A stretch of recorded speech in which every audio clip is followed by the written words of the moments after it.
सच्चिदानंद रूपाय विश्व उत्पत्ति आदि हेतवे तापत्रय विनाशाय श्री कृष्णाय वयम नमः। श्रीमद् भागवत महापुराण कथा, दशम स्कंद, एकादश अध्याय। गोकुल से वृंदावन जाना तथा वत्सासुर और बकासुर का उद्धार। श्री सुखदेव जी कहते हैं, परीक्षित, वृक्षों के गिरने से जो भयंकर शब्द हुआ था उसे नंद बाबा आदि गोपों ने भी सुना। उनके मन में यह शंका हुई कि कहीं बिजली तो नहीं गिरी। सब के सब भयभीत होकर वृक्षों के पास आ गए। वहां पहुंचने पर उन लोगों ने देखा कि दोनों अर्जुन के वृक्ष गिरे हुए हैं। यद्यपि वृक्ष गिरने का कारण स्पष्ट था, वहीं उनके सामने ही रस्सी में बंधा हुआ बालक उखल खींच रहा था, परंतु वे समझ नहीं सके यह किसका काम है। ऐसी आश्चर्यजनक दुर्घटना कैसे घट गई, यह सोचकर वे कातर हो गए। उनकी बुद्धि भ्रमित हो गई। वहाँ कुछ बालक खेल रहे थे। उन्होंने कहा, अरे इसी कन्हैया का तो काम है। यह दोनों वृक्षों के बीच से होकर निकल रहा था। उखल तिरछा हो जाने से दूसरी ओर से इसने उसे खींचा और वृक्ष गिर पड़े। हमने तो इनमें से निकलते हुए दो पुरुष भी देखे, परंतु गोपों ने बालकों की बात नहीं मानी। वे कहने लगे, एक नन्हा सा बच्चा इतने बड़े वृक्षों को कैसे उखाड़ डालेगा, यह कभी संभव नहीं है। किसी किसी के चित्त में श्री कृष्ण की पहले की लीलाओं का स्मरण करके संदेह भी हो रहा था। नंद बाबा ने देखा उनका प्राणों से प्यारा बच्चा रस्सी से बंधा हुआ उखल घसीटा जा रहा है। वे हंसने लगे और जल्दी से जाकर उन्होंने रस्सी की गांठ खोल दी। नंद बाबा इसलिए हंसे कि कन्हैया कहीं यह सोचकर डर न जाए कि जब माँ ने बांध दिया तब पिता कहीं आकर पीटने न लगे। माता ने बांधा और पिता ने छोड़ा। भगवान श्री कृष्ण की लीला से यह बात सिद्ध हुई है कि उनके स्वरूप में बंधन और मुक्त की कल्पना करने वाले दूसरे ही हैं। वे स्वयं न बद्ध है न मुक्त है। सर्वशक्तिमान भगवान कभी कभी गोपियों के फुसलाने से साधारण बालकों के समान नाचने लगते, कभी भोले भाले अनजान बालकों की तरह गाने लगते। वे उनके हाथ की कठपुतली बन गए थे, उनके सर्वथा अधीन हो गए थे। कभी उनकी आज्ञा से पीढ़ा ले आते तो कभी तोलने के लिए बटखरे उठा लाते, कभी खड़ाऊं ले आते तो कभी कभी अपने प्रेमी भक्तों को आनंदित करने के लिए पहलवानों के भांति ताल ठोकने लगते। इस प्रकार सर्वशक्तिमान भगवान अपनी बाल लीलाओं से ब्रजवासियों को आनंदित करते और संसार में जो लोग उनके रहस्य को जानने वाले हैं उनको यह दिखलाते कि मैं अपने सेवकों के वश में हूँ। एक दिन कोई फल बेचने वाली आकर पुकारी, फल ले लो, फल ले लो। यह सुनते ही समस्त कर्म उपासनाओं के फल देने वाले भगवान श्री कृष्ण फल खरीदने के लिए अपनी छोटी सी अंजलि में अनाज लेकर दौड़े।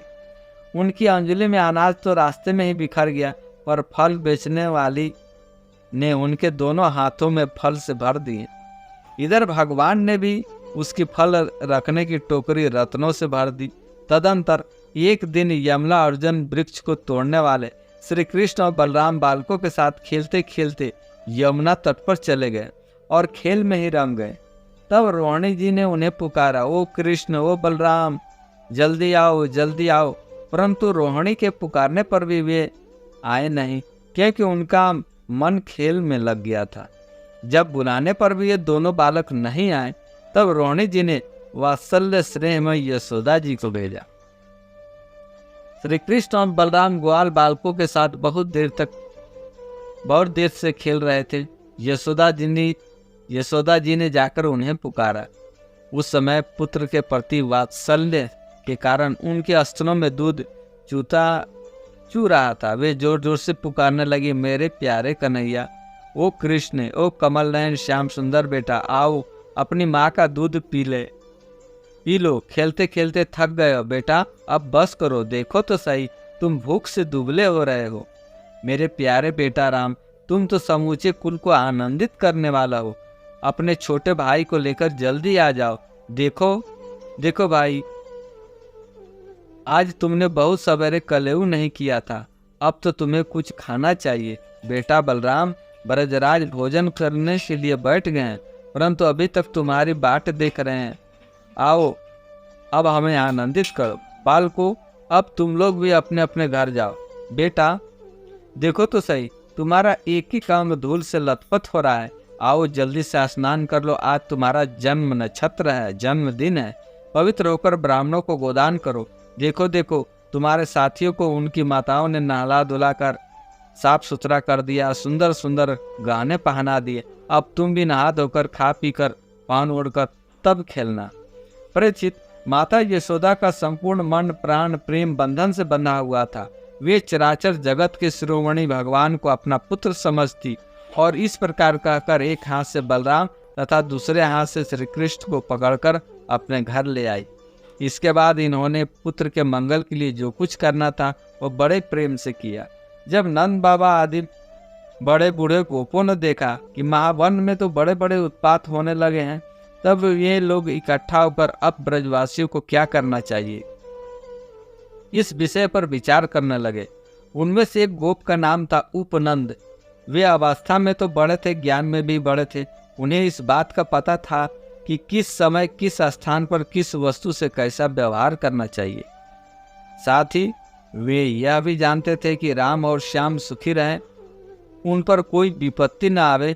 उन्होंने कहा, भाइयों अब यहाँ ऐसे बड़े बड़े उत्पात होने लगे हैं जो बच्चों के लिए तो बहुत ही अनिष्टकारी है। इसलिए यदि हम लोग गोकुल और गोकुलवासियों को भला चाहते हैं तो हमें यहाँ से अपना डेरा डंडा उठाकर कुछ कर देना चाहिए। देखो, यह सामने बैठा हुआ नंद राय का लड़का सबसे पहले तो बच्चों के लिए काल स्वरूपणी हत्यारी पूतना के चंगुल से किसी प्रकार छूटा।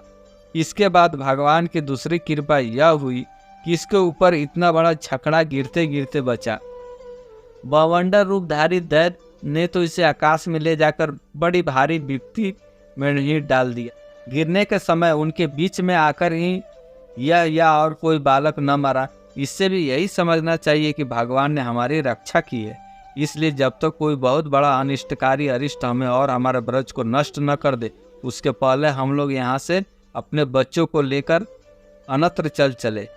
हाँ, वृंदावन नामक एक वन है, उनमें छोटे छोटे और बहुत से नए नए हरे हरे वन हैं। वहाँ बड़ा ही पवित्र पर्वत, घास और हरी भरी लता वनस्पतियाँ हैं। हमारे पशुओं के लिए तो वो बहुत ही हितकारी है। गोप गोपी और गायों के लिए यह केवल सुविधा का ही नहीं, सेवन करने योग्य स्थान है। सो यदि तुम लोगों को यह बात जचती हो तो आज ही हम लोग वहाँ के लिए कुछ कर दे। देर न करे, गाड़ी छकड़े जोते और पहले गायों को, जो हमारी एकमात्र संपत्ति है, वहाँ भेज दे। उपनंद की बात सुनकर सभी गोपों ने एक स्वर से कहा, बहुत ठीक है, बहुत ठीक है। इस विषय में किसी का भी मतभेद न था। सब लोगों ने अपनी झुंड के झुंड गाय इकट्ठी की और छकड़ों पर घर की सब सामग्री लादकर वृंदावन की यात्रा की। परीक्षित, ग्वालों ने बूढ़ों, बच्चों, स्त्रियों और सब सामग्रियों को छकड़ों पर चढ़ा दिया और स्वयं उनके पीछे पीछे धनुष बाण लेकर बड़ी सावधानी से चलने लगे। उन्होंने गौ और बछड़ों को सबसे आगे कर लिया और उनके पीछे पीछे सिंगे और तुरही जोर जोर से बजाते हुए चले। उनके साथ साथ ही पुरोहित लोग भी चल रहे थे। गोपियां अपने अपने वक्ष स्थल पर नई केसर लगाकर, सुंदर सुंदर वस्त्र पहनकर, गले में सोने का हार धारण किए हुए रथों पर सवार थी और बड़े आनंद से भगवान श्री कृष्ण की लीलाओं के गीत गाती जाती थी। यशोदा रानी और रोहिणी जी भी वैसे ही सज धज कर अपने अपने प्यारे पुत्र श्री कृष्ण तथा बलराम के साथ एक छकड़े पर शोभायमान हो रही थी। वे अपने दोनों बालकों की तोतली बोली सुन सुनकर भी आघाती नहीं थी और सुनना चाहती थी। वृंदावन बड़ा ही सुंदर वन है, चाहे कोई भी ऋतु हो, वहाँ सुख ही सुख है। उसमें प्रवेश करके ग्वालों ने अपने छकड़ों को अर्धचंद्रकार मंडल बांधकर खड़ा कर दिया और अपने गोधन के रहने योग्य स्थान बना लिया। परीक्षित, वृंदावन का हरा भरा वन, अत्यंत मनोहर गोवर्धन पर्वत और यमुना नदी के सुंदर सुंदर पुलिने को देखकर भगवान श्री कृष्ण और बलराम जी के हृदय में उत्तम प्रीति का उदय हुआ। राम और श्याम दोनों ही अपनी तोतली बोली और अत्यंत मधुर बालोचित लीलाओं से गोकुल की तरह तरह के वृंदावन में ब्रजवासियों का आनंद देते रहे। थोड़े ही दिनों में समय आने पर वे बछड़े चराने लगे।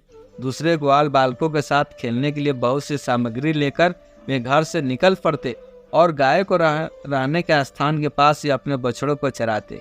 श्याम और राम कहीं बांसुरी बजा रहे हैं तो कहीं गुलेल या ढेलवा से ढेले या गोलियां फेंक रहे हैं। किसी समय अपने पैरों में घुंघरू पर तान छेड़ देते तो कहीं बनावटी गाय और बैल बनकर खेल रहे हैं। एक और देखिए तो सांड बन बनकर हकाड़ते हुए आपस में लड़ रहे हैं, तो कहीं दूसरी ओर मोर, कोयल, बंदर आदि पशु पक्षियों की बोलियां निकाल रहे हैं। परीक्षित, इस प्रकार सर्वशक्तिमान भगवान साधारण बालकों के समान खेलते रहते थे।